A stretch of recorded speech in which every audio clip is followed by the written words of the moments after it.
telah dipengaruhi oleh benda, sukar baginya untuk melepaskan diri daripadanya. Kerana itu Nabi Muhammad sallallahu alaihi wasallam telah pun mengajar kita dengan sabda baginda, inna akhwafa ma akhafu alaikum ma yaftahu Allahu lakum min zahratid dunya. Qalu ma zahratud dunya ya Rasulullah? Qal barakatul ard. Dalam hadis Ibn Abi Hatim daripada Abi Sa'id Al-Khudri radhiyallahu anhu wa arda, Nabi telah bersabda, sungguhnya benda yang paling aku takut sekali ke atas kamu semua umatku, bila Allah membukakan untuk kamu perhiasan dunia, zahratid hayatid dunia, zahratid dunia, Allah buka untuk kamu bunga dunia. Para sahabat tanya, wahai Nabi, apa maksud perhiasan bunga dunia tu? Jawab Rasulullah sallallahu alaihi wasallam, iaitu harta yang banyak yang Allah berikan kepada kamu. Jadi zahratid dunia ni zahra, bunga yang kemar mekar. Qatada dan Suddi menjelaskan bahawa zahratid dunia ni maksudnya bunga yang kembang dan kemudian dia akan layu. Ini juga dipilih oleh Qatada, dan katanya pandangan ini merupakan pandangan yang amat sesuai, kerana perhiasan walau bangunan hebat sekalipun, dia hanya sementara sahaja. Kalau kita ambil bunga letak dalam jambangan, tak lama kemudian dia akan layu. Maka itulah kedudukan dunia yang sebenarnya di sisi Allah Subhanahu Wa Taala. Maka janganlah engkau tertipu dengannya. Kalau kita belajar bahasa Arab, tuan-tuan yang mulia, sekarang perkataan tamuddanna wala tamuddanna diambil perkataan madda. Madda ni dia harfiah, merujuk kepada memanjangkan. Tuan-tuan boleh lihat dalam kamus, sebagai contohnya kamus Al-Farid, itu juga kamus Al-Aziz, dua kamus yang baik untuk tuan-tuan memahami bahasa Al-Quran Al-Karim. Jadi memanjangkan di sini maksudnya melontarkan pandangan dengan penuh rasa kagum, rasa cinta.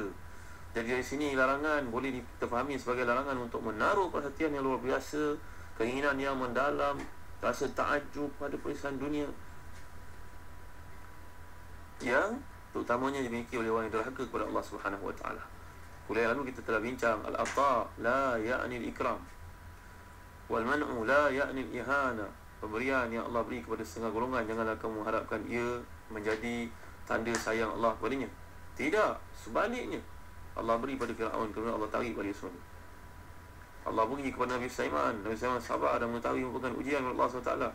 Lalu Nabi Sulaiman telah berkata, hadza min fadli rabbi liyabluwani ashkuru am akfur.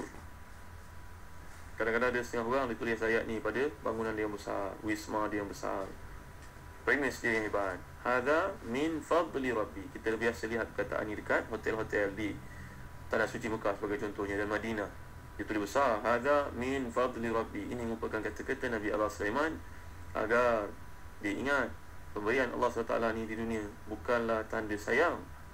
Ya, kepada orang saleh betul tanda sayang, tapi dalam masa yang sama dia merupakan ujian juga. Janganlah ilalai, jadikanlah ia sebab untuk kita memasuki syurga Allah Subhanahu Wa Taala. Kemudian Allah gunakan perkataan di sini, ma mata'na bihi azwajan minhum. Azwaj ni adalah jama' perkataan zauj. Ada yang cuba memahami, menjelaskan maksud di sini adalah keragaman golongan-golongan orang-orang kafir, ataupun pasangan-pasangan lelaki dan perempuan yang mereka miliki, baik dalam erti kata persoalan kerana kecantikan, ketampanan, ataupun kerana kehebatan rumah tangga mereka. Jadi merujuk kepada dua-dua sekali. Dengan pakaiannya dihebahkan pula berapa nilai harga, gelangnya berapa nilai harga, kasutnya pada makan malam, la ilaha illallah Muhammad Rasulullah. Bermasalah saudara membacanya. Kan baik kalau baca Al-Quran Karim, dia baca perkembangan artis-artis antarabangsa ini. Mereka tak akan bagi syafaat kepada kita, tuan-tuan. Quran yang akan bagi syafaat kepada kita. Buang masa baca benda-benda dongeng, benda-benda yang tak bermanfaat ni, tuan-tuan. Ingat, ke akhirat besok Allah SWT akan tanya kesihatan yang Allah beri kepada kita, kesempatan yang ada, di mana habiskan? Habis baca cerita-cerita seperti itu. Kita baca pun kita terperdaya lah, tuan-tuan yang dirahmati dan dikasihi Allah sekalian. Memanglah para penderhaka ni boleh jadi memiliki hiasan dunia, kenikmatan yang amat menggiurkan. Jadi umat Nabi Muhammad SAW diingatkan melalui pesanan kepada Nabi Muhammad SAW ini, jangan sekali-kali engkau mengarahkan kedua matamu dengan penuh rasa tertarik, rasa kagum, rasa takjub terhadap macam-macam kurnia Allah SWT kepada mereka. Sebenarnya pemberian tersebut hanyalah merupakan bunga kehidupan dunia sementara, yang sementara dia akan layu, dia akan punah, dia akan sirna. Ini bahasa-bahasa yang orang salah gunakan. Jadi Allah memiliki kurnia yang lebih baik daripada apa yang diberikan kepada kamu. Dan ketahuilah kurnia Allah SWT itu bagi mereka yang taat di dunia juga akhirat ni lebih baik, lebih kekal daripada pandangan kamu, penilaian kamu terhadap kurniaan kepada orang-orang lain itu.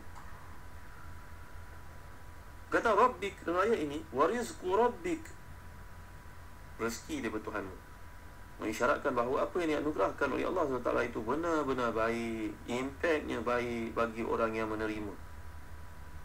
Jadi sebenarnya apa pun yang diperoleh seorang merupakan kurnia yang bersumberkan daripada Allah SWT.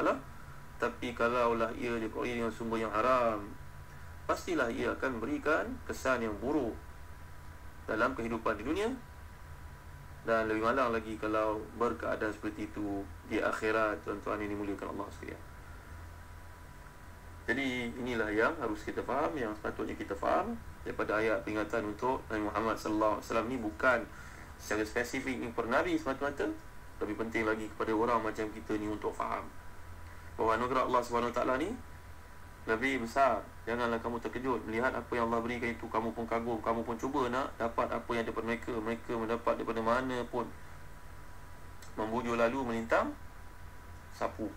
Semua benda yang asalkan ada fulus, semuanya lulus. Kamu tidak boleh seperti itu. Kamu harus faham.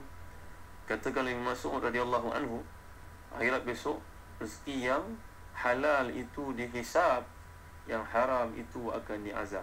Takut tak tuan-tuan dengar ayat ni? Yang halal itu dihisab, yang haram itu akan menyebabkan diazab. Bagaimana rahmati dan dikasihi Allah sekalian. Kemudian datang ayat di sini, Allah gambarkan, wa'mur ahlaka bis-salati wastabir 'alaiha la nas'aluka rizqan nahnu narzuquk wal 'aqibatu lit-taqwa. Dalam kitab tafsir, sebagai contohnya tafsir Ibn Abi Hatim, tafsir Tabari, tafsir Ibn Katsir, meriwayatkan daripada Zaid bin Aslam, daripada bapanya yang bernama Aslam itu, beliau berkata, saya dan Yarfa' bermalam di rumah Umar Khattab radhiyallahu anhu. Sayyidina Umar ni memiliki waktu khusus bangun pada waktu malam untuk salat. Barangkali dia tidak bangun kerana kami menginap di rumahnya pada malam itu, maka kami pun berkata, kalau dia tidak bangun pada malam ini sebagaimana biasanya, maka kami, apa yang perlu kami buat? Tuan-tuan yang dimuliakan Allah sekalian, nanti kita sambung kali ini dalam kuliah akan datang tentang apakah yang disaksikan oleh mereka berdua terhadap perilaku Umar Khattab radhiyallahu anhu berkenaan dengan ayat ini. Kefahamannya kepada ayat ini, kita faham Quran untuk amalan diri kita, tuan-tuan. Bukan kita sibuk bercerita kepada orang lain, akulah orang paling alim pada tafsir, akulah paling alim kepada ayat Quran. Kita sendiri jadi macam tukang repair kereta, mekanik kereta. Kereta kita layak disumbat, dicampakkan ke lombong. Kita jadi seorang tukang rumah, rumah kita macam rumah ayam. Kita sibuk merepair rumah orang lain. Jangan jadi seperti itu, tuan-tuan. Baca Quran ni untuk mengamalkannya macam Sayyidina Umar Khattab radhiyallahu anhu, baca dan bekas dalam hati, bertindak dengan plan of action untuk diri sendiri dan keluarga, untuk mendapat redha Allah Subhanahu wa taala. InsyaAllah kita akan lihat kali ini dalam kuliah akan datang. Allahu a'lam. Wa sallallahu ala sayyidina Muhammad wa ala alihi wa sahbihi wa baraka wa salam. Walhamdulillahi rabbil alamin. Wa barakallahu fikum. Wassalamu alaikum warahmatullahi wabarakatuh.